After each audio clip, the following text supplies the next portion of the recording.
Sparsa Children's Hospital, high-end territory level care for newborn and child, 24 hours emergency, opposite Dr. Bumreddy Hospital, Karimnagar.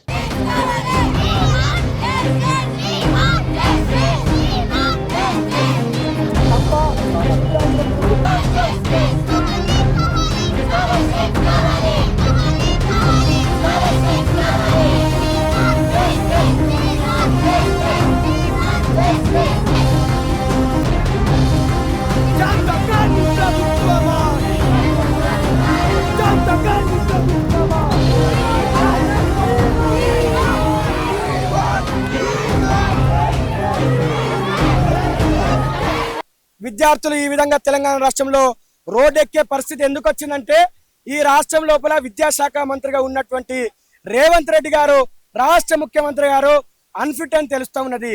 ఈ రాష్ట్రంలో అధికారంలో రాకముందుకు కాంగ్రెస్ ప్రభుత్వం అధికారంలో రాకముందుకు ఈ ప్రజా ప్రభుత్వం అనేది ఏది చెప్తున్నో దీన్ని నెలకొల్పే ముందుకు గత ప్రభుత్వం మీద విమర్శలు చేసి విద్యారంగాన్ని భ్రష్టు పట్టిస్తున్నారు, విద్యార్థులకు రావాల్సిన స్కాలర్షిప్లు ఇస్తలేరు, నిరుద్యోగులకు ఉద్యోగాలు కల్పిస్తలేరు అని చెప్పేసి ఎన్నో మాటలు చెప్పి విద్యార్థులను నిరుద్యోగులను ఆ ప్రభుత్వాల మీదకి రెచ్చగొట్టి అధికారంలోకి వచ్చిన తర్వాత వీళ్ళని ఎగిరెగిరి తంతున్నది రేవంత్ రెడ్డి ప్రభుత్వము.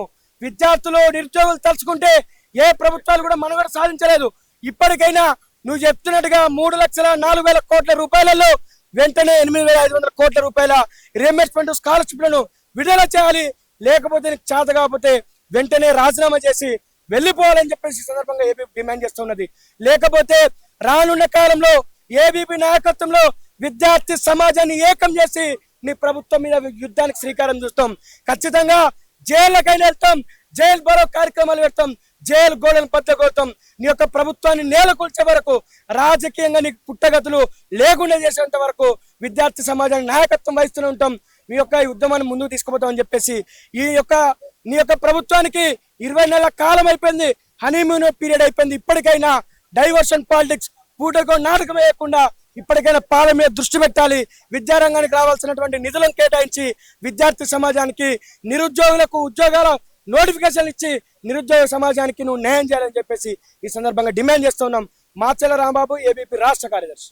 ఇప్పటికి స్కాలర్షిప్ లేక ప్రతి ఒక్కరు బాధపడుతున్నారు. స్కాలర్షిప్ ఇస్తేనే అక్కడ సర్టిఫికేట్ కూడా ఇస్తారంట. మా సర్టిఫికేట్ మాకు కావాలంటే స్కాలర్షిప్ రావాలి. స్కాలర్షిప్ రాని లేదు. మీరు ఫీజు కడితేనే మీకు ఇస్తామని అంటున్నారు. చాలా మంది ఫీజు కట్టలేక చాలా మంది ఇబ్బంది పడుతున్నారు. నిన్న కూడా కొందరు సర్టిఫికెట్స్ కోసం అని వస్తే మీరు ఫీజు కట్టానే సర్టిఫికెట్స్ ఇస్తామన్న రోజు ఉంది. అలాంటి పరిస్థితి రాకూడదని కోరుకుంటున్నాం. అందుకే మా స్కాలర్షిప్స్ మాకు విడుదల చేయాలని కోరుకుంటున్నాం. విడుదల చేసేదాకా ఇక్కడ ఇలానే ధర్నాలు చేస్తుంటాం. అఖిల భారతీయ విద్యార్థి పరిషత్ ఏబీపీ కరీంనగర్ శాఖ ఆధ్వర్యంలో రోజు కలెక్టరేట్ ముట్టడి నిర్వహించడం జరుగుతోంది.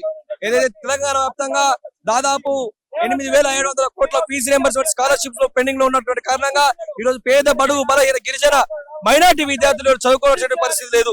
ఈ రోజు విద్యార్థులంతా మధ్యాంతరాన వాళ్ళ చదువులు వదిలేసి ఈ రోజు కూలీ నాలు చేసుకున్నటువంటి దుస్థితి తెలంగాణ రాష్ట్ర ప్రభుత్వం దిగజార్చింది. విద్యార్థులు చదువుకోవాలంటే పైసలు తీసుకురావాలి, విద్యార్థులు సర్టిఫికేట్ తీసుకోవాలన్నా పైసలు కట్టాల్సింది.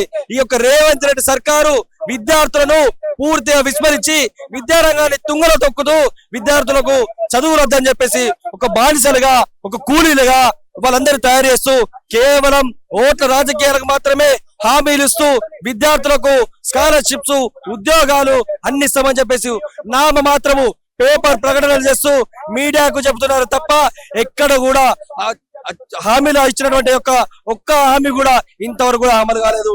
అదే విధంగా చూసుకున్నట్లయితే తెలంగాణ రాష్ట్ర వ్యాప్తంగా గురుకులాలలో విద్యార్థులు పిట్టలా రాలిపోతూ చనిపోతూ ఈరోజు గురుకులాల్లో ఫుడ్ పాయిజన్ జరుగుతూ ఉంటే ఈరోజు రాష్ట్ర ప్రభుత్వం చోద్యం చూస్తా ఉంది. కాబట్టి వెంటనే యొక్క పెండింగ్ లో ఉన్నటువంటి ఫీజు రియంబర్స్మెంట్ స్కాలర్షిప్ విడుదల చేయాలని చెప్పేసి ఏబీపీ డిమాండ్ చేస్తుంది. లేని పక్షంలో తప్పకుండా నీ యొక్క సెక్రటరీ ముట్టయిస్తామని చెప్పేసి హెచ్చరిస్తున్నాం. నా పేరు రాకేష్, ఏబీపీ రాష్ట్ర సమితి కార్యదర్శి.